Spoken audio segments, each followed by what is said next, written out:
नमस्कार दोस्तों, कैसे हैं आप लोग। उम्मीद करता हूं आप लोग बहुत अच्छे होंगे और आपकी तैयारी बहुत अच्छे से चल रही होगी। जैसे कि आपको पता है, यूपी ट्रिपल से जुड़े सभी अपडेट हम लेकर आपके सामने आते हैं। और आज जो हम बात करने वाले हैं, यूपी ट्रिपल के एक ऐसे विज्ञापन की बात करने वाले हैं जो बहुत कम फॉर्मों के साथ जो है शुरू की गई थी भर्ती, और उसमें RTI डाली गई जिसका जवाब जो है आ चुका है। और बहुत सारे बच्चे परेशान भी थे, लाइव सेशन लेते थे तो लाइव सेशन में बच्चों का एक ही जवाब रहता था, सर कितने फॉर्म पड़े हैं। तो आपकी इस वीडियो में जो है हमने जवाब दे दिया है कि क्या है यूपी ट्रिपल आयोग का जवाब। नक्शा नवीस एवं मानचित्रक की वैकेंसी आई थी, RTI के जवाब, RTI का आया जवाब, ठीक है। पैट का टॉप क्या रहने वाला है, कुल कितने फॉर्म भरे गए और शॉर्ट लिस्ट कब तक आएगी, सब पर हम बात करेंगे, पूरा मुद्दे पर आएंगे। परंतु उससे पहले देख लेते हैं क्या है, समझिए।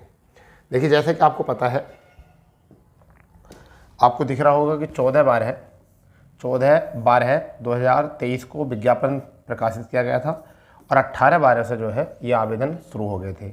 8/1 इसकी अंतिम तिथि थी और वहीं पर 15/1 को संशोधन यहाँ पर संशोधन कर सकते थे, ठीक है। वहीं पर अगर हम बात करें पदों की, तो देखिए 11 परीक्षा 2023 नक्शा नवीस और मानचित्रक मुख्य परीक्षा के अंतर्गत सिंचाई एवं जल संसाधन विभाग उत्तर प्रदेश के नियंत्रणाधीन नक्शा नवीस के 172 पद, और वहीं पर विशेष चयन के लिए 78 विशेष चयन, वो सामान्य चयन थे, तथा कृषि विभाग उत्तर प्रदेश नियंत्रणाधीन मानचित्रक के 33 पद पर कुल रिक्ति 283 पदों पर भारत नागरिक ऑनलाइन मांगे गए थे। अब इससे आगे देखिए, इससे आगे समझेंगे और क्या है। चलो, ये तो सबको पता है। इसमें पैट जो मांगा है वो भी पता चल जाएगा आपको। इसमें पैट का स्कोर जो मांगा है वो कौन सा मांगा, 2022 का मांगा है, ठीक है भाई। और अभी तक इसकी जो है शॉर्ट लिस्ट नहीं हुई है, ठीक है। अभी शॉर्ट लिस्ट के लिए क्या क्या बच रहे हैं उस पर हम बताएंगे, क्या क्या काम चल रहा है, सब पर हम काम करेंगे। देखिए, पदों की श्रेणी की अगर हम बात करें, पदों की संख्या की अगर हम बात करेंगे तो बेटा, सिंचाई एवं जल संसाधन विभाग में नक्शा नवीस के जो पद हैं ये 2800 ग्रेड पे है, 2800 ग्रेड पे की नौकरी है। 29,200 इतने 86 पद जनरल के हैं, 43 1 25 अन्य के, और आपकी टोटल 172 स्थायी। यहाँ स्थायी और अस्थायी 33 पद हैं। 16 6 2 8 ये कहाँ पर हैं, मानचित्रक के हैं, कृषि विभाग में, ठीक है। वहीं पर अगर हम आगे बात करते हैं तो यहाँ पर देखिए नक्शा नवीस वाले जो हैं, यहाँ देखिए, यहाँ पर जो नक्शा नवीस विशेष चयन है सिंचाई एवं जल संसाधन विभाग के, ये 2800 ग्रेड पेपर है, ठीक है। ये भी 0 है जनरल की वैकेंसी 71, ठीक है। यहाँ पर 3 4 और यहाँ टोटल 78 स्थायी, 283 पोस्ट यहाँ से होती हैं, ठीक है। आगे अगर हम बात करते हैं तो यहाँ पर श्रेणी वार दिया गया है, ठीक है। OH वाली कंडीशन में दिया गया है। यहाँ पर आपका 34 वैकेंसी 55 यहाँ से टोटल। चलिए, ये मांगते हैं योग्यता क्या है। तो देखिए, जो भी आपको योग्यता मानी गई है सिंचाई एवं जल संसाधन में, जो सिंचाई जल संसाधन में मांगी गई थी सिंचाई, उसमें जो था 5 पहले नंबर पे क्या था, 1 रुड़की विश्वविद्यालय से नक्शा नवीस का प्रमाण पत्र होना चाहिए, ठीक है। और तो इसमें कुछ ऐसा नहीं दिया गया था। फिर दूसरा, बनारस हिंदू विश्वविद्यालय से नक्शा नवीस का त्रिवर्षीय प्रमाण पत्र हो तब भी चल जाएगा। चौथा, अलीगढ़ से होना चाहिए 2.5 वर्ष का प्रमाण पत्र।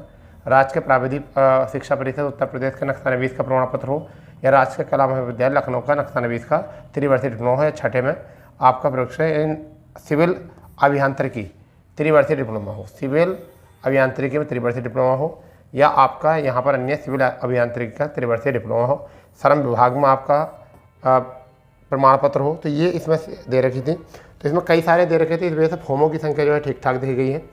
कृषि विभाग वाले में भी देखा गया है, इसमें कृषि और हाई स्कूल मांगा था, मगर यहाँ पर हम एज मांग लेते हैं कितनी है। देखिए, ये एक एज का इशू है इसमें, जिससे फॉर्म देखिए, सिंचाई एवं जल संसाधन विभाग उत्तर प्रदेश नक्शा नवीस सामान्य चयन विशेष चयन के लिए सीधी भर्ती जिनकी आयु वर्ष भर्ती की जानी है, उनकी जो है 30 जनवरी से 30 जून की अवधि के विज्ञापन किया गया है। तो 1 जुलाई को यदि वह है 31 अवधि विज्ञापन तक, यानी कब तक है, 21 वर्ष से लेकर 40 वर्ष तक। तो इसकी जो उम्र है वो कितनी है, 21 से 40 वर्ष है, ठीक है। इसमें मानचित्रक की जो आयु है वो कितनी है, 18 वर्ष से 40 वर्ष है, ये की गई है। अब बात आती है कि सर ये तो सब चीज़ पता चल गया है। अब देखिए, ये है आपका पूरी तरीके से ऑनलाइन का जवाब। मैंने इसको जो है थोड़ा डार्क कर दिया था जिससे कि आपको दिख जाए, ठीक है। देखिए यहाँ पर क्या है, यहाँ आपने ऑनलाइन रजिस्ट्रेशन नंबर इतना इतना था वो यहाँ पर छिपा दिया गया, का संदर्भ ग्रहण करने का कष्ट करें, जिसके द्वारा सूचना का अधिकार अधिनियम 2005 की धारा 6(1) के अंतर्गत सूचना उपलब्ध कराने का अनुरोध किया गया है कि उक्त अनुरोध के क्रम में अवगत कराना है कि विज्ञापन संख्या 11/2023 को मानचित्रकार और नक्शानवीस के अंतर्गत प्राप्त कुल आवेदकों की संख्या, आवेदकों की संख्या कितनी है? 17,794 आवेदन पड़े हैं। कितने पड़े हैं? 17,794 आवेदन पड़े हैं। यानी कि अब समझिए, यहाँ पर आ जाइए शुरू में, बिल्कुल यहाँ देखते हैं कुल पद जो हैं वो कितने हैं आपके। कुल पद जो हैं वो आपके हैं, यहाँ ऊपर विज्ञापन पे आ जाते हैं, यहाँ ही समझ लेते हैं। देखिए यहाँ पर कुल पद जो हैं आपके बेटा वो हैं आपके 283 हैं। 283 पद हैं। कितने? 283, ठीक है, 283। और लगभग जो हैं 18,000 ये फॉर्म पड़े हैं, यानी कि 17,700 इतने फॉर्म पड़े हैं, ठीक है।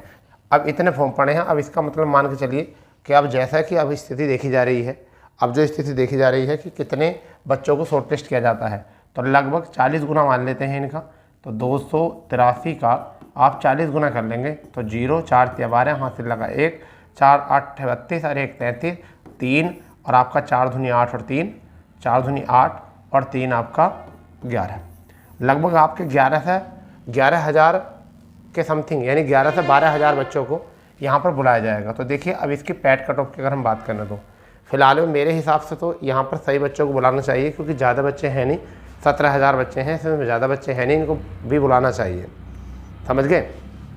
सभी बच्चों को बुलाना चाहिए, क्योंकि 11-12,000 बच्चे हैं, मगर फिर भी आप जितनों ने भी फॉर्म भरा है तो सभी जो है तैयारी करके चलेंगे, सभी जो तैयारी करके चलेंगे। वरना तो मुझे ऐसा लगता है कि यहाँ 12,000 बच्चों को, 12 से 13,000 बच्चों को जो है ये मुख्य परीक्षा के लिए बुलाया जाएगा। अब रही बात ये कि इसका कट ऑफ क्या रहेगा, कट ऑफ क्या रहेगा। देखिए 2022 की बात है, किसकी बात है? 2022 की बात है। और ऐसी चीज़ किसी पर होती नहीं, डिप्लोमा किसी पर होता नहीं है। तो ऐसा भी हो सकता, कोई कैंडिडेट ऐसा होगा जिसके पास ये डिप्लोमे होंगे तो उसका नंबर 60 भी हो सकते हैं 2022 में, 2022 पैट में 60 भी हो सकते हैं, तो किसी के पास 17 भी हो सकते हैं। तो इनकी ज़्यादा, इनमें अनुमान लगाना कट ऑफ का बड़ा भारी पड़ता है। परंतु हाँ ये है कि अगर जिसके एवरेज नंबर हैं, औसतन नंबर हैं, जिसके औसतन अंक हैं, औसतन अंक हैं, वो शॉर्टलिस्ट हो जाएगा, वो शॉर्टलिस्ट हो जाएगा, ये पक्का है। हाँ जिसके अगर ऐसा मान के चलिए, अगर नंबर की अगर हम बात करें तो जिसके अगर 15-16 नंबर भी हैं फिलहाल में, सभी को मौका मिल जाना चाहिए। यानी किसको? सभी को मौका मिलना चाहिए। ज़्यादा फॉर्म है नहीं, सभी को मौका मिलना चाहिए। अगर सभी को मौका भी नहीं मिलेगा तो मुझे ऐसा लगता है जिसके 20 से ऊपर नंबर हों और ये कंडीशन ये इन डिप्लोमे कर रखे हों तो वो भी यहाँ पर जो है क्वालिफाई हो जाएगा। अब बहुत सारे मंदबुद्धि लोग ये भी कहेंगे, कि 17,000 फॉर्म तो उन्होंने भरे होंगे जो टॉपर होंगे। भाई मेरे टॉपरों के पास जो है ना ये वाले डिप्लोमे नहीं होंगे, ठीक है, ये वाले डिप्लोमे नहीं होंगे। परंतु सभी बच्चों को बुलाया जाएगा तो आपका पैट में कोई ज़्यादा स्कोर नहीं देखा जाएगा। ऐसा मान के चलिए कि जो हमने पैट बताया है आपका कि 15 से ये 20 ही बताया, तो इसके दायरे वाले जो हैं लगभग ये वो भी सेफ़ माने अपने आप को, अगर इतने नंबर हैं तो, ठीक है। फिलहाल में पैट का जो बनाना होता है वो आयोग का होता है, मगर जिस दिन मीटिंग होगी उस दिन हम 1-2 दिन पहले बता देंगे। यानी कि जिस दिन मतलब मीटिंग होनी होगी या फाइल आनी होगी उस टाइम पर हम 2-4 दिन पहले ही हम आपको जो है बता देंगे कट ऑफ के बारे में। मगर अभी तो केवल अनुभव होता है, अंदाज़ा होता है। तो पद आपके फॉर्मों की संख्या हो चुकी है। अब देखिए शॉर्ट लिस्ट पर काम किस किस पर चल रहा है अगर हम बात करें तो पहली शॉर्ट लिस्ट जो है वो आपकी है स्टेनोग्राफर, स्टेनो की चल रही है। दूसरी जो शॉर्ट लिस्ट चल रही है फॉरेस्ट गार्ड की चल रही है, किसकी? फॉरेस्ट गार्ड की चल रही है, ठीक है। तीसरी जो आपकी ये लिस्ट है शॉर्ट लिस्ट जो चल रही है वो किसकी चल रही है? नक्शानवीस की, नक्शानवीस, ठीक है, नक्शानवीस व मानचित्रक, ठीक है। तो पहले जो है मुझे ऐसा लगता है स्टेनो की, फिर फॉरेस्ट गार्ड की, फिर नक्शानवीस की आएगी। तो आपकी शॉर्ट लिस्ट अभी तो नहीं आने वाली है। आपकी शॉर्ट लिस्ट जो आने के चांसेस हैं, इस चीज़ के जो शॉर्ट लिस्ट होने के चांसेस हैं वो कब हैं? शॉर्ट लिस्ट, तो शॉर्ट लिस्ट होने के चांसेस जो हैं वह ऐसा मान के चलिए जुलाई तक। कब तक? जुलाई तक। अगर आयोग ने ठीक काम किया तो जुलाई तक जो है वो आपकी शॉर्ट लिस्ट दे देंगे, यानी कि जुलाई लास्ट तक जो है आपकी शॉर्ट लिस्ट दे देंगे। तो इसमें अभी तो टाइम लगेगा, क्योंकि अभी इसके ऊपर ज़्यादा बात हुई नहीं है, ना इस पर ज़्यादा बात की गई है, ना ही इस पर विचार किया गया है, ठीक है। तो इस बात को थोड़ा सा याद रखो कि आपकी जो शॉर्ट लिस्ट आएगी वो कब तक आ सकती है? वो जुलाई तक आपकी शॉर्ट लिस्ट आ सकती है, ठीक है। और जैसे भी कोई चेंजिंग आएगी तो चैनल को विजिट करते रहें, ठीक है। चैनल को सब्सक्राइब करके बेल आइकन ऑन रखें, जैसे ही कुछ अपडेट आता है आपको तुरंत अवगत करा दिया जाता है, समझ गए। तो अगर आपको अभी भी कोई क्वेरी हो किसी इस भर्ती को लेकर तो आप जो है कमेंट बॉक्स में लिख देना, जिससे कि हम आपको जो है आसानी के साथ जवाब दे सकें, ठीक है भैया। तो ये था आज का अपडेट, क्योंकि बहुत सारे बच्चे जो है नक्शा नवीस और मानचित्रक के लिए बच्चे मालूम कर रहे थे, इसलिए हमने सोचा कि आप बच्चों को जो है इस चीज़ की आवश्यकता है तो इस पर एक वीडियो बनाई जाए, इसका कितने फॉर्म पड़ रहे हैं इसके बारे में बताया जाए, ठीक है। तो आप अपनी तैयारी अच्छे से करिए, क्योंकि जब भर्ती का नोटिफिकेशन निकला है तो भर्ती पूरी भी हो ही जाएगी, और फिर आप नहीं भी करोगे तैयारी तो फिर क्या करोगे। इसलिए मैं आपसे बस एक ही विनती प्रार्थना करूंगा कि आप अपनी तैयारी जो है बरकरार रखें, ठीक है। तो चलिए जैसा कोई अपडेट आएगा हम आपको जरूर बताएंगे। तो जब तक के लिए जय हिंद, जय भारत, वंदे मातरम।